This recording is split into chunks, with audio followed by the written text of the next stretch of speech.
দীর্ঘ ৫-৬ মাস অপেক্ষার পর আজকে হাতে পেলাম আমার এই পছন্দের কাঠের সুইংটা। এটা আমার অনেক শখের ছিল। আমার বাসায় তো অনেক সুন্দর একটা সুইং ছিল, নেক সুইং, যেটা আমার বড় প্রিন্সেস বসতো। আর এটা হচ্ছে আমি করেছি। এই আমার দক্ষিণ পাশে একটা জানালা আছে, এখান থেকে খুব সুন্দর, বাইরে তো এখন রাত হয়ে গেছে দেখা যায় না, ওখানে চেরি ব্লসম গাছ আছে।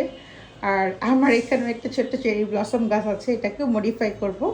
আর সেই সাথে এই দোলনা, ওখান থেকে খুব সুন্দর বাতাস পাওয়া যায়। আর এই রুমটা ছোট্ট একটা রুম, এটাকে আমি আমার মতো করে রেখেছি, এখনও গোছানো হয়নি। এই যে একটু মিরর অ্যান্টিক্সের, মানে অ্যান্টিক্স করে রুমটাকে গোছাবো। আর এখানে আমার চেয়ার, যেখানে একটু বসে আমি কফি টফি খাই। এই তো ছোট্ট একটা, যে কী বলে, আমার এটা মানে ব্যবহৃত একটা শোকেস, যার মধ্যে আমি আমার কিছু ব্যাগসের কালেকশন রাখি আর কি। দ্যাটস ইট, কিছু টুকিটাকি জিনিসপত্র, আর তেমন কিছু নাই। এটা বেড রেখে দিয়েছি, কখনো যেন এসে শোয়া যায়।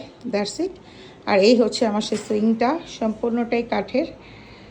আমার অনেক শখের ছিল জিনিসটা, ভেবেছিলাম আরও সুন্দর হবে, কিন্তু সত্যিকার অর্থে এর থেকে ভালো আউটকাম নাকি ঢাকার কোনো ফ্যাক্টরি আর কি পারবে না। তারপরেও যতটুকু পেরেছি সব পূরণ করছি, কিচ্ছু করার নাই। কারণ আগের মতো তো অত বড় বসতে পারি নাই যে জিনিসটাকে খুব সুন্দর লাগবে। তারপরেও খারাপ লাগছে না, সাধ্যের মধ্যে সুইটটুকু খুঁজে নিয়েছি। কেমন হলো সুইংটা অবশ্যই কমেন্টস করে জানাবেন।